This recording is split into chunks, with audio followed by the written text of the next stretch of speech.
Baik, bismillahirrahmanirrahim. Assalamualaikum warahmatullahi wabarakatuh. Al- Waalaikumsalam warahmatullahi wabarakatuh. Alhamdulillahirabbil alamin wal aqibatu lil muttaqin wala udwana illa 'alal zalimin. Shalawatullahi wa salamuhu alaihi wa ala alihi wa ashabihi wa man tabi'ahum bi ihsanin ila yaumiddin wa ba'd. Baik, pada hari ini kita akan melanjutkan kajian kitab Fawaid yang ditulis oleh Syekhul Islam Ibnu Qayyim Al-Jauziyah, dan buku ini secara khusus ditahqiq oleh Syekh Ali bin Hasan Al-Halabi Al-Athari.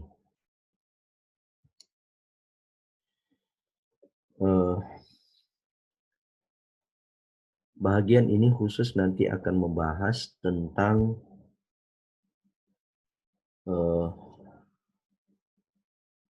kenapa di ayat yang kita baca pada pertemuan yang lalu ini, yaitu di surat Qaf ayat 37, di sini menggunakan kata sambung au.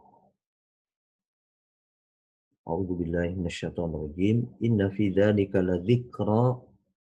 Sesungguhnya pada yang demikian itu yang dimaksud di sini adalah ayat-ayat Al-Qur'an. Di ayat ini lebih khusus menunjuk 36 ayat yang mendahului ayat ke-37 ini. Sesungguhnya ayat-ayat itu la dzikra, sungguh merupakan pelajaran, peringatan,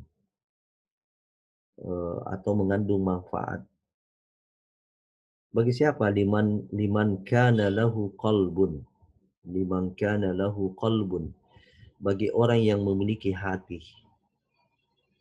Au al-qassam'a wa huwa syahid. Atau mempergunakan pendengarannya dan dia menyaksikan. Yang lalu kita pelajari yang dimaksud dia menyaksikan di sini adalah hatinya hadir. Nah, ini akan menjadi pembahasan kenapa Allah Subhanahu wa taala menggunakan kata au. Kenapa bukan waw? Kenapa bukan waw? Kenapa? Karena waw dan au ini semua adalah kata-kata penghubung yang berbeda maknanya. Kalau waw ini menggabung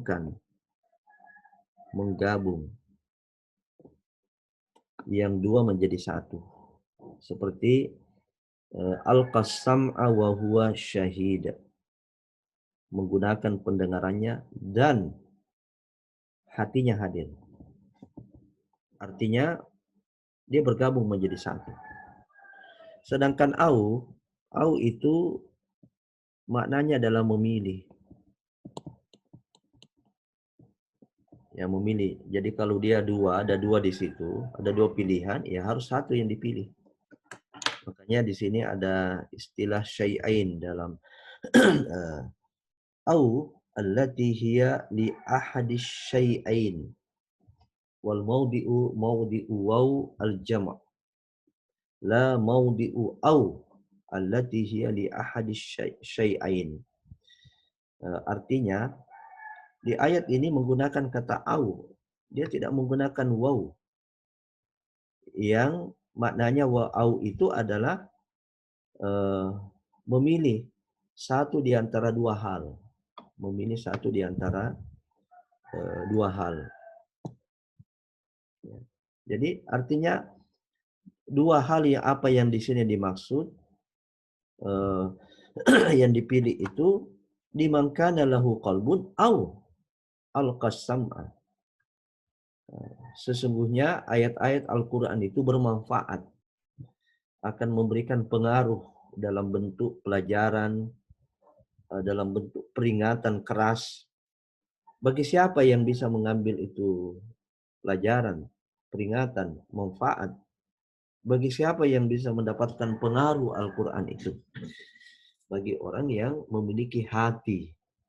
Yang lalu kita jelaskan, hati yang hidup yang dimaksud. Au al-qassam wa huwa syahid. Atau orang yang mempergunakan pendengarannya dan hatinya hadir. Artinya ini memilih. Apakah dia termasuk di antara orang yang katakanlah ini kelompok pertama liman kana lahu qalbun, apakah dia di situ atau dia termasuk orang yang tidak di situ, dia al-qasam wa huwa syahid, ya. Dia termasuk orang yang harus memaksimalkan pendengarannya dan hatinya hadir. Dia tidak diistilahkan dengan orang yang hatinya hidup. Ya, karena liman kana lahu qalbun itu maknanya adalah orang yang hatinya hidup. Ya, tapi di sini diistilahkan orang yang memaksimalkan pendengarannya dan hatinya hadir. Nah, itu maknanya au. Kenapa Allah tidak menggunakan kata waw? Ya. Nah, itu yang akan dibahas. Nah, baik, kita lihat di sini jawabannya. Jawabun ala su'alin. Jawaban terhadap pertanyaan tersebut. Qila hadza su'alun jayyid. Ibnul Qayyim rahimahullahu taala mengatakan ini adalah pertanyaan yang sangat bagus. Wal jawabu anhu ayyuqal kharajal kalamu bi au bi'tibari halil mukhatabi al mad'u. Jawabannya adalah digunakannya kata au di dalam ayat tadi ini mempertimbangkan kondisi objek yang dihafal, mempertimbangkan kondisi orang yang diajak orang yang diajak bercakap-cakap.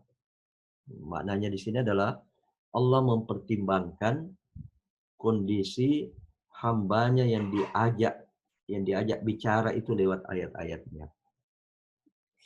Fa inna minan nasi may yakunu hayyal qalbi wa iyahu tammal fitrah. Karena kondisinya, karena realitasnya manusia itu ada yang memiliki hati yang hidup. Ada yang memiliki hati yang hidup, sadar fitrahnya sempurna. Yang jika dia merenung dengan hatinya dan memaksimalkan pikirannya, dallahu qalbuhu wa aqluhu ala sihhatil Qur'an wa annahu al-haq. Maka hatinya dan akalnya, hatinya tadi yang digunakan untuk merenung, kemudian akalnya yang sehat dan sadar itu digunakan secara maksimal, maka dia itu semua akan menuntun, hati dan akal seperti itu akan menuntun dia untuk menemukan kebenaran Al-Quran wa annahul haq, lalu kemudian dia berkesimpulan betul itu adalah benar. Masih Allah menjelaskan ini kelompok manusia yang seperti ini, yang satu ini, wa syahida qalbuhu bima akhbara bihil Qur'an. Hatinya juga menyaksikan apa yang diberitakan oleh Al-Quran. Artinya memahami. Hatinya juga memahami apa yang diinformasikan oleh Al-Quran. Seperti yang lalu ayat 36 itu Allah menginformasikan tentang kehebatan Allah, kemahakuasaan Allah membinasakan umat-umat terkuat sebelum kita. Dua generasi Allah telah binasakan sebelum kita ini, yaitu kaum Ad dan kaum Samud. Itu informasi yang sudah berlalu Allah beritakan. Nah, orang yang kelompok pertama ini Ketika dia membaca atau mendengar ayat itu, hatinya menyaksikan, hatinya memahami berita yang disampaikan oleh Al-Quran itu. Fakana urudul Quran ala qalbihi nuran ala nuril fitrah. Maka dia akan uh, merasakan manfaat Al-Quran ya dengan hatinya, sehingga hal tersebut menjadi cahaya yang lebih tinggi daripada cahaya fitrahnya, menjadi lebih tinggi daripada cahaya fitrahnya. Dan inilah yang disifatkan oleh Allah Subhanahu wa taala di dalam firman-Nya dalam surat Saba surat 34 ayat 6.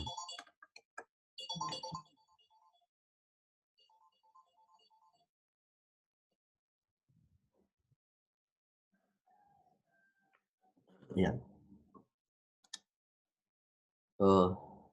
Wa yaral ladzina utul ilma alladzi unzila ilaika mir rabbika huwal haq. Wa yara, dan dia melihat, maksudnya berpendapat. Siapa yang berpendapat di sini? Alladzina utul ilm, orang-orang yang diberikan ilmu. Seperti ulama otomatis itu adalah kelompok manusia yang Allah Ta'ala berikan ilmu kepadanya. Namun ada juga selain ulama, mudah-mudahan seperti kita ini. Nah, dan orang-orang yang diberikan ilmu oleh Allah akan berpendapat alladzi unzila ilaika mir rabbik, terhadap apa yang diturunkan kepadanya dari Tuhannya, huwal haq, itu adalah kebenaran. Ya, itu adalah yang hak. Nah, ayat ini menjelaskan apa yang kita jelaskan tadi itu, bahwa ada tipe manusia yang seperti itu. Ya, ada tipe manusia yang seperti ini yang nanti kalau kita simpulkan, inilah yang dimaksud dengan liman kana lahu qalbun. Inilah orang yang memiliki hati yang hidup. Ini yang kita jelaskan semua tadi, termasuk ini yang dimaksud di dalam surat Saba ayat 6 ini. Nah, bahkan Allah menjelaskan lagi mereka ini di ayat ini yang kita baca pada pertemuan yang lalu. Nah, mari kita terjemahkan dulu. Ini Allah masih menjelaskan liman kana lahu qalbun, ini kelompok orang yang kita belum menjelaskan sesudah au. Kita belum menjelaskan kelompok yang kedua itu. Allahu nurus samawati wal ard. Allah cahaya langit dan bumi. Masalu nurihi, perumpamaan cahayanya Allah itu kamishkat, seperti lubang. Fiha, di dalamnya, di dalam lubang itu misbah, ada pelita. Nah, kemudian Allah Subhanahu wa taala menguraikan, menjelaskan bagaimana pelita itu, bagaimana sifat-sifat pelita yang ada di dalam lubang itu. Al-misbahu fi zujajah. Masih dijelaskan lagi, dia di dalam lubang, dan lubang itu pelita itu fi zujajah, berada di dalam kaca. Jadi perumpamaan cahaya Allah itu seperti lubang yang di dalamnya ada pelita. Oke. Nah, di dalamnya ada pelita. Pelita itu berada di dalam kaca. Nah, coba kita bawa kita punya hayalan kita ke sana. Jadi ada satu lubang, di dalam lubang itu ada pelita. Pelita itu berada di dalam kaca. Al-misbahu fi zujajah.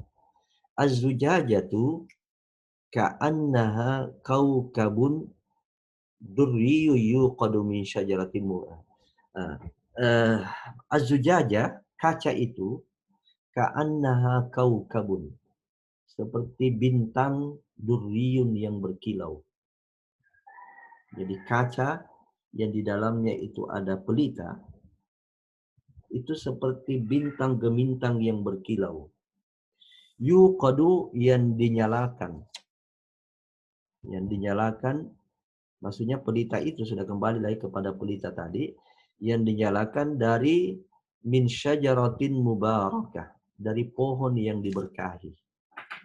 Apa itu pohon yang diberkahi? Zaitunatin, pohon zaitun. Ya, jadi Allah Subhanahu wa taala bersumpah di dalam surat Az-Zaitun, wattini waz-zaitun. Ayat inilah yang menjelaskan kenapa Allah bersumpah dengan zaitun. Karena zaitun itu adalah pohon yang Allah berkahi. Di sini nanti dijelaskan salah satu berkahnya itu adalah minyaknya. Ya. Salah satu di antara berkahnya itu adalah minyaknya. Kalau di sini minyak untuk menyalakan, berkah yang lain itu minyak terbaik di dunia, minyak yang kualitasnya paling baik di dunia itu adalah minyak zaitun. Selain dia sebagai obat, juga sebagai alat kosmetik, bahkan juga bisa dikonsumsi. Itu orang-orang Albania, negeri asal daripada seorang ulama yang bernama Syekh Muhammad Nasiruddin Al-Albani, seorang ulama pakar hadis. Itu berasal dari satu negara namanya Albania. Albania ini adalah satu negara yang paling rendah tingkat kematiannya di dunia. Itu dalam sebuah konferensi para ahli kesehatan dunia itu disampaikan di situ bahwa negara Albania itu negara yang tingkat atau angka kematian penduduknya itu rendah sekali. Rata-rata umurnya 100 tahun. Sampai 100 tahun atau lebih. Setelah diteliti, apa yang menyebabkan mereka itu bisa umurnya lama, ya mereka selalu mengkonsumsi minyak zaitun. Itu nanti silakan lagi kalau ada yang mau meneliti seperti Dr. Ida, sudah meneliti kurma ajwa. Ini zaitun. Bisa lagi, hanya sekarang sudah bisa juga ya, sudah bisa ditanam di Indonesia. Saya di pekarangan saya ini, dulu ketika mempelajari surat Az-Zaitun, saya memesan bibitnya itu tapi baru buatin, karena kalau zaitun ini minyaknya kan masih banyak bisa kita dapat. Saya menanam di pekarangan saya itu bibit atin. Ya, suatu ketika kita akan jelaskan lagi apa itu pemanfaat. Nah, jadi pelita itu dinyalakan, maksudnya minyaknya itu bersumber dari pohon yang diberkahi oleh Allah. Apa itu? Pohon zaitun. La syarqiyatin wala garbiyah. Pohon zaitun ini tidak tumbuh di timur dan tidak tumbuh di barat. Dia tumbuh antara timur dan barat. Ya, kenapa? Supaya dia tidak kena cahaya matahari. Maksudnya maknanya di ayat ini dia tidak dipengaruhi oleh cahaya, supaya cahaya asli yang lahir dari pohon dari minyak zaitun ini itu dia asli, dia otentik, bukan pengaruh dari cahaya matahari. Itu maksudnya bukan maknanya dia tumbuh di daerah yang tidak kena cahaya matahari, ya. Ini la syarqiyatin wala garbiyah. Syarqiyah ini menunjukkan tempat terbitnya matahari, wa garbiyah ini adalah tempat menuju di barat, menuju matahari itu. Jadi Allah menyebutkan ini untuk menggambarkan kepada kita begitu kuat, begitu terang cahaya pelita ini yang dinyalakan dari pohon zaitun, itu dia tidak dipengaruhi oleh cahaya. Dia pohon itu minyak itu dia berada di antara timur dan barat untuk memberikan penegasan kepada kita bahwa eh, eh, cahayanya itu bukan ditopang, bukan di bersumber dari cahaya matahari. Yakadu zaituha yubi, bahkan hampir-hampir minyaknya itu pohon zaitun menerangi. Jadi dia bukan hanya membakar mengeluarkan cahaya, tapi dia yang menerangi. Ini demikian dalam tamthil perumpamaan Allah Subhanahu wa taala terhadap cahayanya. Ya, terhadap cahayanya ini saya kira tidak ada kita menemukan cahaya yang seperti ini di dunia. Ini hanya khayalan saja bagi kita. Cahaya yang seperti ini itu misalnya ada sama Allah. Permisalan ini untuk memahami bagaimana itu nurullah. Nah, yang sesungguhnya kita khayalkan sedemikian itu juga masih lebih daripada itu. Hakikatnya masih lebih daripada itu. Jadi hampir-hampir minyaknya minyaknya zait itu artinya minyak, hanya kembali kepada pohon zaitun. Hampir-hampir minyaknya dari buah zaitun itu yudi'u menerangi, walau lam tamsas kunar, walaupun tidak disentuh oleh api. Ya, walaupun tidak disentuh oleh api. Ya, jadi bayangkan ini minyak itu bisa memantulkan, bisa melahirkan cahaya, padahal dia tidak disentuh oleh api. Nurun ala nurin. Cahayanya Allah itu di atas semua cahaya. Yahdillahu linurihi man yasha. Allah akan memberi petunjuk, Allah akan memberi Allah akan memberi petunjuk dengan cahayanya. Jadi orang yang dapat petunjuk itu luar biasa, dia dapat cahaya Allah. Orang beriman itu orang yang dapat cahaya Allah. Cahaya, bagaimana cahaya Allah ini? Baca ayat ini. Ya. Termasuk Quran itu adalah bahagian daripada cahaya Allah. Jadi orang yang senang membaca Al-Quran, senang menghafal Al-Quran, senang belajar Al-Quran, itu orang yang mendapat cahayanya Allah. Yahdillahu linurihi man yasha. Allah akan memberi petunjuk dengan cahayanya bagi orang-orang yang dikehendaki. Mari kita sejenak mendengarkan dulu ayat ini.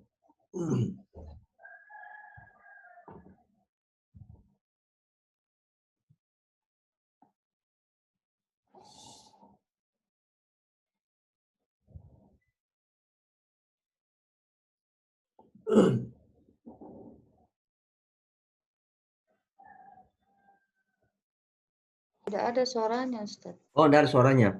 Bentar. Oh. Ya.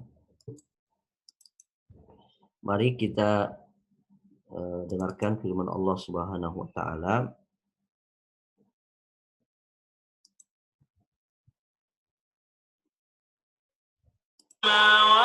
Bismillahirrahmanirrahim. الله نور السماوات والأرض مثل نوره كمشكاة فيها مصباح المصباح في زجاجة الزجاجة كأنها كوكب دري يوقد من شجرة مباركة زيتونة لا شرقية ولا غربية يكاد زيتها يضيء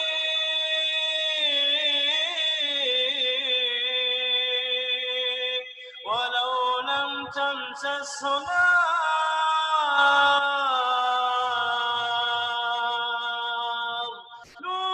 نور على نور،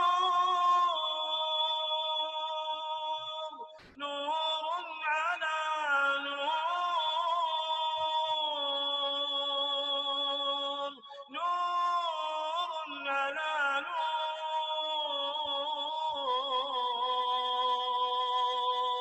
يهدي الله لنوره من يشاء،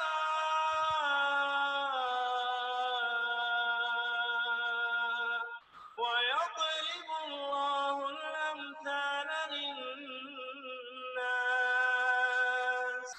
والله بكل شيء عليم.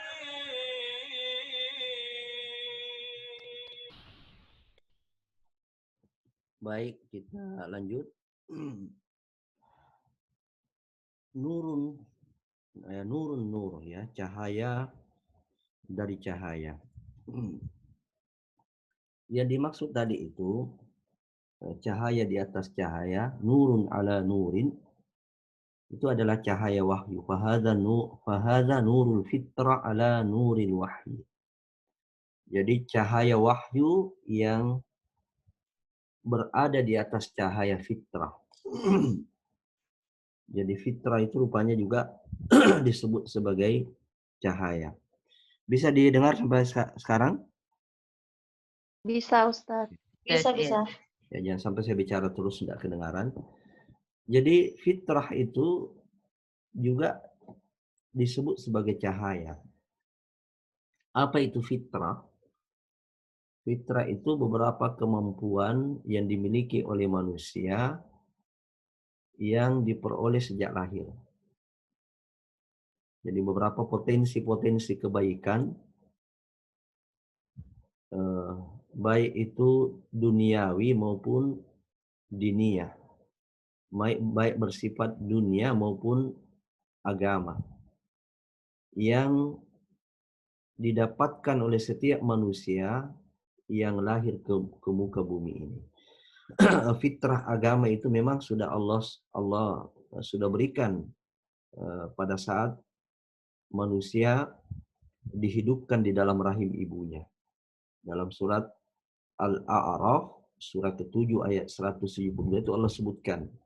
Jadi ketika manusia sudah ditiupkan ruh di dalam rahim ibunya, itu datanglah malaikat mengambil persaksian daripada calon bayi itu atau janin itu. Alastu bi rabbikum, bukankah aku ini Tuhanmu? Qalu bala. Semua calon-calon bayi itu yang akan lahir ke dunia mengatakan bala, syahidana, betul kami telah bersaksi. Itu fitrah keagamaan. Makanya Nabi SAW mengatakan kullu mauludin yuladu alal fitrah. Setiap anak yang lahir itu sesungguhnya dia berada di atas fitrah. Fitrah apa? Fitrah tauhid. Fitrah agamanya adalah agama para nabi, agama Islam. Ya, fitrah tauhid. Fa abawahu yahwidanihi aw yunassiranihi aw yumajjisanihi. Maka kedua orang tuanya itulah yang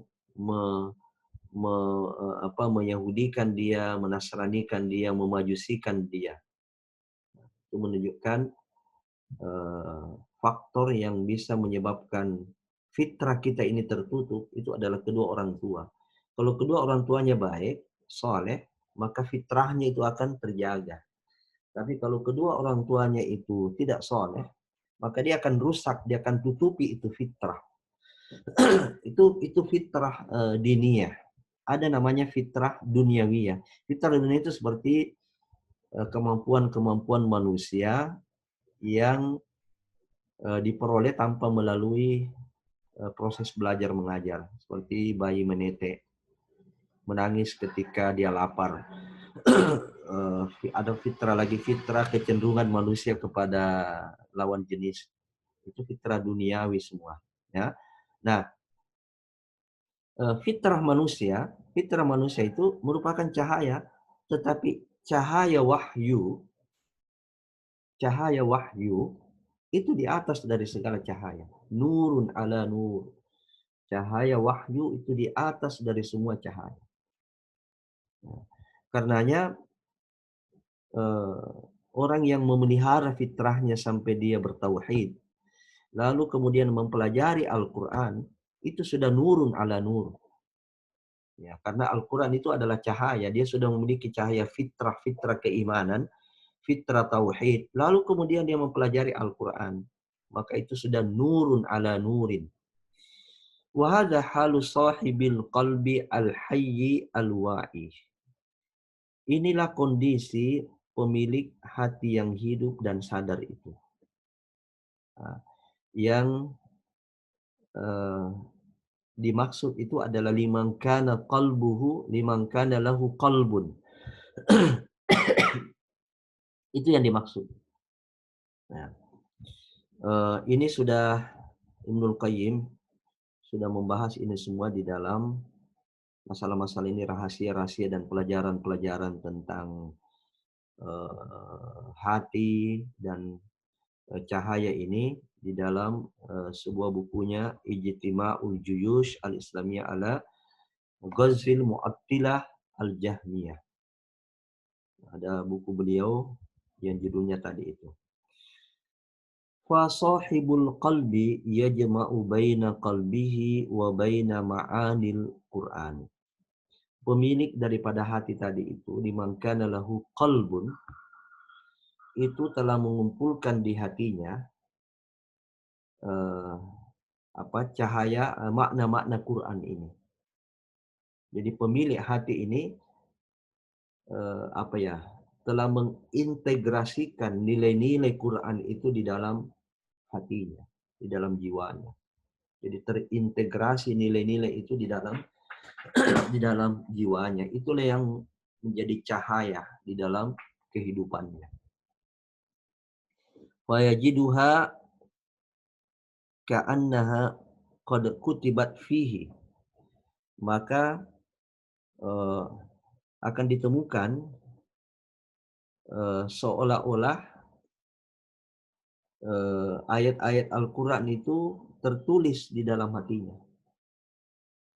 Ya, kalau sudah kondisinya seperti tadi ini, terintegrasi nilai-nilai Quran itu di dalam jiwanya, maka dia seolah-olah tertulis nilai-nilai Quran itu tertulis di dalam hatinya, bahwa yaqra'uha an dhahri qalbin. Maka ketika dia membacanya, dia akan membaca di luar kepala. Inilah cara menghafal Al-Quran yang terbaik, menghafal di luar kepala. Sebenarnya sudah menjadi hasil penelitian para ilmuwan bagaimana cara menghafal yang terbaik. Cara menghafal yang terbaik itu dia ajarkan, dia amalkan. Jadi kalau satu ilmu itu sudah melalui berbagai proses, maka dia akan yaqra'uha an dhahri qalbin. Apa itu dia pelajari, dia baca, dia pahami, dia dengar, kemudian sesudah itu dia amalkan. Kemudian yang ketiga adalah dia ajarkan atau dia dakwahkan. Ya. Apabila sudah melalui proses seperti ini, itu dia akan hafal di luar kepala. Contohnya misalnya kita ini guru, kita ini dosen. Kenapa mata pelajaran yang kita ajarkan itu seolah-olah kayak sudah di luar kepala. Kalau memang kita sudah spesialis mata kuliah yang kita ajarkan itu misalnya satu disiplin ilmu, di mana satu disiplin ini kita ajarkan di beberapa kelas atau di berbagai semester, di berbagai kelas di dalam satu semester. Dan itu setiap tahun kita ajarkan, setiap semester kita ajarkan. Kenapa? Karena kita kita telah mempelajari, kita pahami itu, kita amalkan, kemudian kita ajarkan. Begitu juga Al-Quran. Begitu juga Al-Quran. Jadi ayat misalnya tadi Allahu nurus samawati wal ard, itu tidak sulit menghafalnya itu. Bagaimana cara menghafalnya? Ya tetap melalui proses membaca, menyimpan di dalam otak kita, kalau bisa dia di memori jangka panjang kita. Nah, sesudah itu kita amalkan, kemudian kita ajarkan. Maka dia akan menjadi hafalan di luar kepala. Ketika kita membacanya, itu seolah-olah tinggal di lebih cepat daripada panggilan komputer. Kita masuk sekarang pada kelompok kedua yang awi itu. Jadi tadi ini Ibnul Qayyim itu membahas liman kana lahu qalbun. Liman kana lahu qalbun. Tapi ada juga au. Jadi ada orang yang mendapatkan manfaat Al-Qur'an, dia berada pada golongan kedua yang au itu. Yaitu siapa? Au al-qasam'a, itulah orang yang mempergunakan, harus memaksimalkan penggunaan pendengarannya, wa huwa syahid, dan hatinya harus hadir. Wa minan nasi man la yakunu tammal isti'dad. Tapi ada juga golongan manusia yang tidak sempurna persiapannya, tidak sempurna bekalnya, juga tidak sempurna kesadaran hatinya, juga kehidupannya tidak sempurna, atau kehidupan hatinya itu tidak sempurna. Jadi hatinya tidak mati, tapi tidak sempurna. Ya, tidak sehat betul dia punya hati. Maka orang yang seperti ini fayahtaju ila syahidin yumayyizu lahu bainal haqqi wal batil. Maka orang seperti ini dibutuhkan kepadanya seorang pembimbing. Ya, dibutuhkan teman, dibutuhkan pembimbing, pendamping yang membantu dia untuk membedakan yang hak dan batil. Artinya orang ini belum bisa dilepas. Dia masih butuh lingkungan. Ya, dia masih butuh lingkungan. Karena memang lingkungan itu sangat besar pengaruhnya. Nah, yang menuntun dia, memelihara dia untuk membedakan yang hak dan yang batil. Beda dengan golongan yang pertama tadi. Ya, begitu dia baca, dia pahami, itu langsung dia, ini benar ini. Fatariku husuli hidayatihi ayyufarriga sam'ahu lil kalam wa qalbahu li ta'ammudihi wat tafakkuri fihi wa ta'aqquli ma'anihi wa ya'lama hina idzin annahu al-haq. Maka metode untuk sampai kepada hidayah, maksudnya metode untuk betul-betul merasakan manfaat Quran itu bagi orang seperti tadi ini, yang kedua ini, adalah mengkonsentrasikan pendengarannya mendengar ayat-ayat Al-Quran. Dan juga memanfaatkan, menggunakan hatinya untuk merenungi, menta'ammul ayat-ayat Al-Quran itu di bawah bimbingan. Demikian juga mentafakuri isi Al-Quran itu dan wa ta'aqqulin ma'anihi, memikirkan makna-maknanya. Fa ya'lama hina idzin annahul haq. Kalau dia maksimalkan semua tadi itu, baru dia sampai pada kesimpulan annahul haq. Iya benar. Ayat itu benar. Al-Quran itu benar. Nah, itulah tadi makna au. Jadi au itu menunjukkan tadi pilihan. Ada dua kelompok yang tidak bergabung di situ. Ya, coba saya kasih kesimpulan sementara di sini. Jadi orang di dalam menangkap manfaat Al-Quran, memperoleh pengaruh Quran yang sebenarnya dahsyat itu ada dua tipe. Ada dua tipe. Tipe manusia. Ada tipe manusia yang liman kana lahu qalbun. tipe manusia yang berada pada tipe yang ideal. Kalau bisa katakan tipe yang sangat ideal. Siapa itu? Liman kana lahu qalbun. Orang yang memiliki hati yang hidup. Dan yang kedua, kenyataannya ada juga orang yang berada pada tipe kedua, au.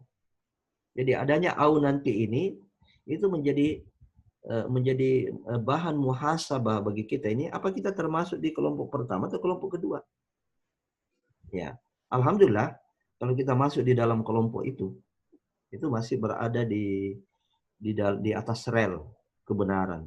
Tetapi dia kalau berada di kelompok kedua, dia tidak berada pada kelompok yang utama. Nanti akan diistilahkan itu dia berada pada kelompok ihsan. Kelompok yang ainul yakin. Ya, dia memiliki ainul yakin di dunia dan di akhirat. Nah, ada orang yang tipe kedua ini, ya, tipe kedua ini yang butuh bimbingan, dia harus betul-betul memaksimalkan al-qasam'a, memaksimalkan pendengarannya dan hatinya harus hadir ya di dalam berinteraksi dengan Al-Qur'an.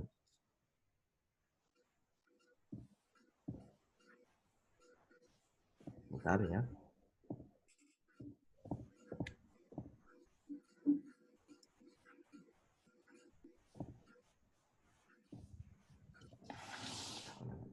Maaf ada gangguan ini.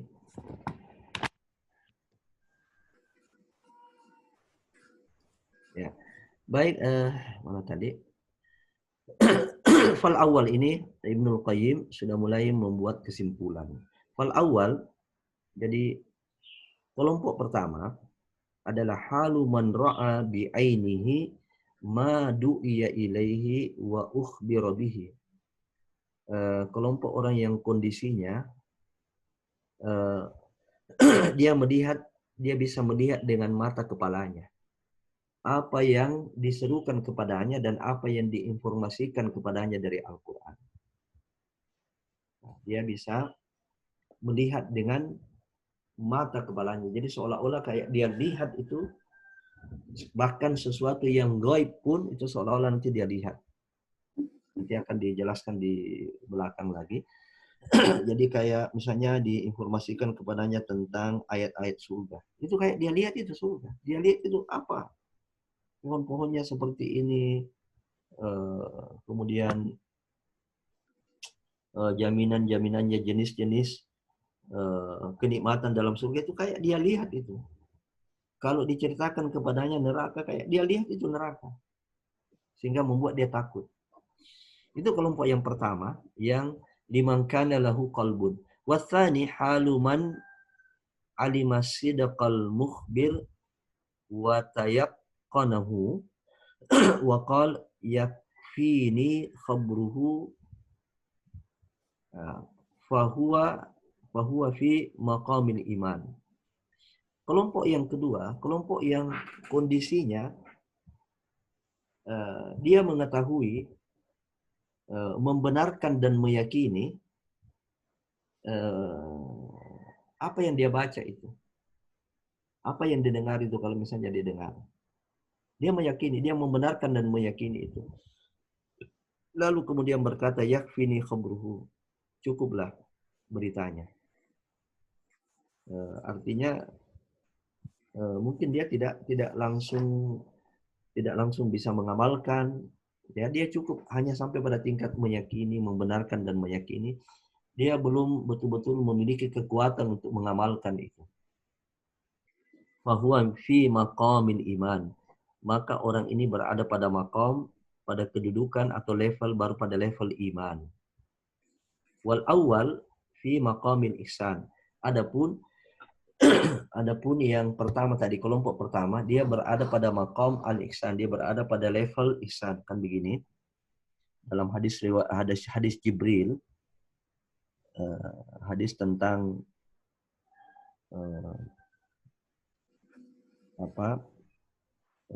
tentang iman, Islam dan ihsan itu, di situ disebutkan tiga level keislaman seseorang. Level yang paling tinggi, yang pertama, Level yang paling tinggi ini kita buat misalnya tangga-tangga. Level yang paling tinggi di sini ihsan. Level yang paling rendah di sini Islam. Kemudian level yang kedua adalah iman. Jadi dia berada pada level ini. Sedangkan yang kelompok pertama dia berada pada level ihsan. Tingkatannya, levelnya, kedudukannya dia berada di situ. Hada qad wasala ila ilmil yakin wa tarakki qalbuhu minhu ila manzilati ainil yakin. Nah, kelompok pertama ini yang berada di level ihsan ini, dia telah sampai pada apa yang disebut dengan ilmu yakin. Dia meyakini sesuatu dengan pengetahuannya, wa taraqqa qalbuhu, dan bisa naik lagi, hatinya bisa naik lagi pada level ainul yakin ini yang tertinggi. Dia meyakini seolah-olah melihat dengan mata kepalanya. Jadi begitu kan kenyataan dalam hidup kita ini, kenyataan orang-orang beriman. Dia membaca ayat-ayat, misalnya ayat-ayat Al-Quran, seperti ayat-ayat bagaimana hukum qisas misalnya ya. Kutiba alaikumul qisasu fil qatla.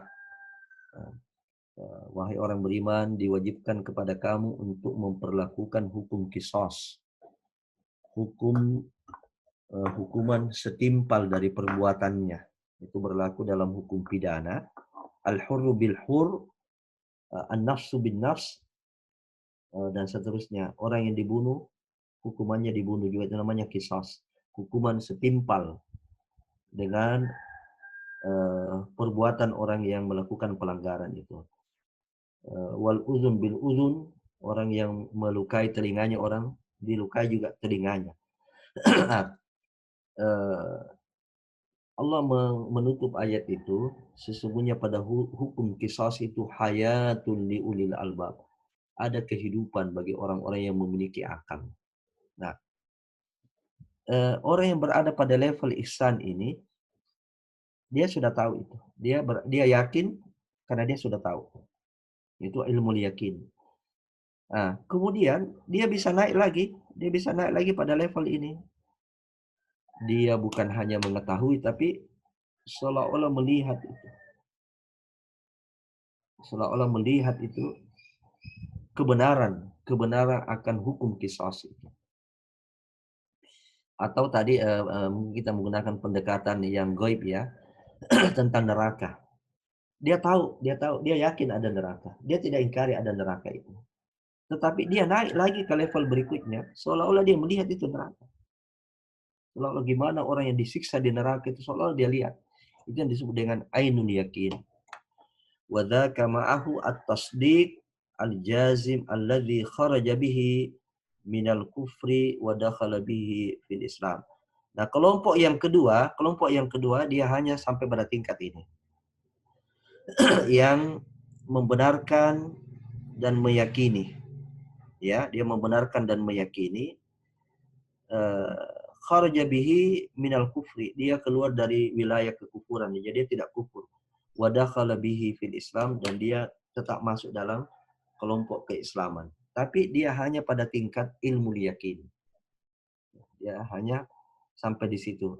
Bagaimana caranya untuk dia sampai ke ainul yakin? Ya, ainul yakin itu dia harus berusaha lagi.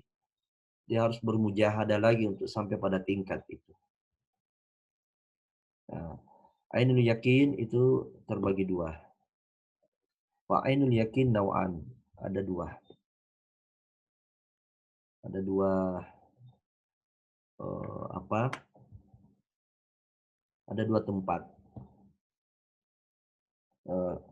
Nau'un fid dunya, ada satu jenis di dunia, dan ada nau'un fil akhirah.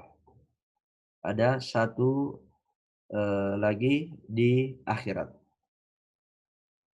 Dan di akhirat ini yang disebut dengan ainul yakin, itu semua orang akan ainul yakin. Semua manusia nanti di akhirat itu akan ainul yakin. Kenapa dia ainul yakin? Karena dia sudah lihat. Sesuatu yang diingkari bagi orang kafir, sesuatu yang diingkari di dunia, tidak ada hari kebangkitan, tidak ada orang yang hidup sesudah mati, dia sudah lihat, dia sudah alami.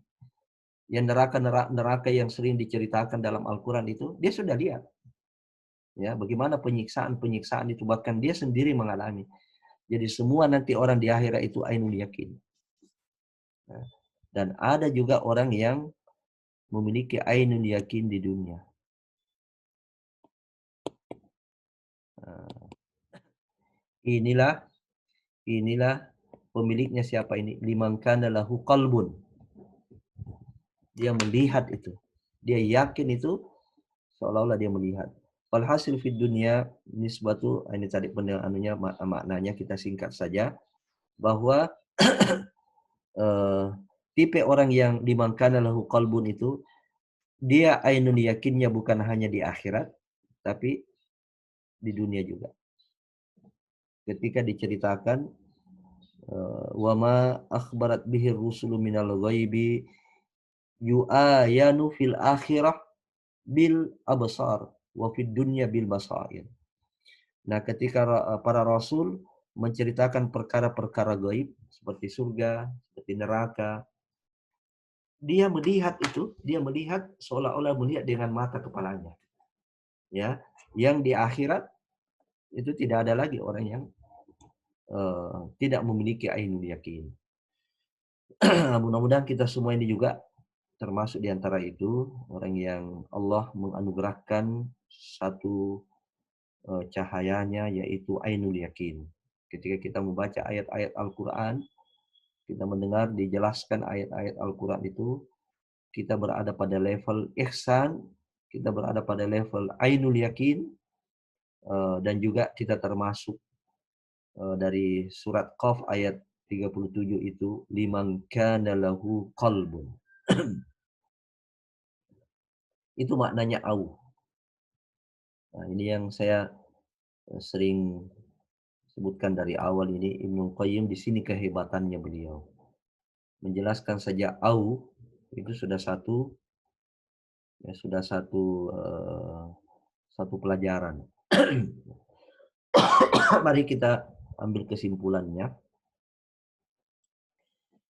Kata wau artinya dan, itu fungsinya adalah menggabungkan dua kata. Itu kata wau ya. Fungsinya adalah menggabungkan dua kata. Nah, hanya perlu diingat ya, tidak semua wau itu artinya dan. Ada juga wau artinya sumpah. Terutama apabila dia di awal kata, tidak ada yang mendahului. Seperti wattini wazaitun. Yang dimaksud itu di situ adalah sumpah, bukan dan. Dan, tin, dan zaitun bukan. Yang dimaksud itu adalah sumpah. Jadi wau qasam namanya. Jadi fungsinya wau itu yang bermakna dan adalah menggabungkan dua kata. Seperti tadi au al-qasam'a wa huwa syahida. Sedangkan au maknanya adalah pilihan. Contohnya firman Allah SWT ini, inna safa wal marwata min sya'airillah faman hajjal baita awi tamara. Gitu ya.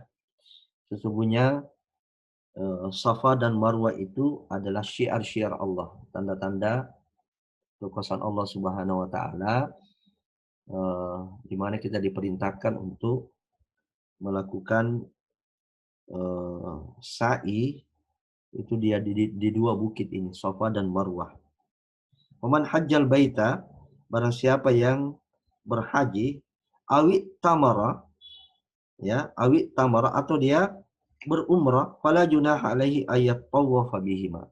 Maka tidak ada dosa baginya untuk ya tawafa bihima, dia bersa'i di antara keduanya. Artinya apa? Haji dan umrah itu haji dan umrah diwajibkan, itu rukunnya haji dan umrah itu sa'i antara Safa dan Marwah. Nah, tadi disebutkan ini awi tamara, barang siapa yang berhaji atau dia umrah. Ini pilihan. Kalau dia mau haji tetap harus sa'i. Kalau dia haji otomatis sa'i. Ataupun dia memilih hanya umrah saja, misalnya ya dia datang ke Baitullah belum musim haji, ya maka dia umrah, ya maka ketika dia umrah tetap dia harus melaksanakan sa'i, yaitu berlari-lari kecil, jalan dan berlari kecil antara dua bukit Safa dan Marwah. Di situ kita bisa lihat pentingnya itu itu ya, makna au. Penggunaan kata au di surat Qaf ayat 37 adalah didasarkan pada kondisi objek yang diajak bicara atau yang membaca, yang mendengar, karena tidak semua manusia sama posisinya dan kedudukannya di dalam mengambil manfaat dari Al-Quran.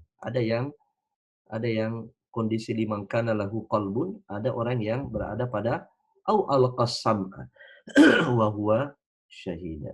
Nah, di situ kita menemukan bahwa kata au saja Allah menggunakan kata au itu memiliki makna. Tidak sembarangan itu Allah menyebut kata au. Ya, kenapa Allah tidak gunakan kata wah? Ini jawabannya. Ada dua tipologi manusia dalam mengambil manfaat Al-Quran. Yang pertama, manusia yang tadi kita cerita panjang lebar itu, manusia yang hidup, sehat hatinya, akalnya sadar, pikirannya bersih, mudah menerima pengaruh dan manfaat Al-Quran, serta semua elemen itu menuntunnya menemukan kebenaran Al-Quran. Nilai-nilai Al-Quran menyatu dalam jiwanya, dan dia berada pada derajat ihsan. Ia menggabungkan dua ilmu, dia dua keyakinan, dua model keyakinan. Ilmu yakin, bukan ilmu ya, ilmu yakin dan ainul yakin. Keyakinan yang didasari oleh basirah atau mata batin. Nah, sedangkan kelompok yang kedua manusia dalam mengambil manfaat Al-Quran adalah manusia yang tidak memiliki bekal yang sempurna, hati yang sadar, dan kehidupan sempurna. Ini akan sulit menerima pengaruh Al-Quran dan manfaat, karena itu ia harus memaksimalkan pendengarannya al-qasam'a dan memfungsikan hatinya wa huwa syahid, serta harus didampingi pembimbing dan teman yang menuntunnya untuk membedakan yang hak dan batil. Ia berada pada derajat iman.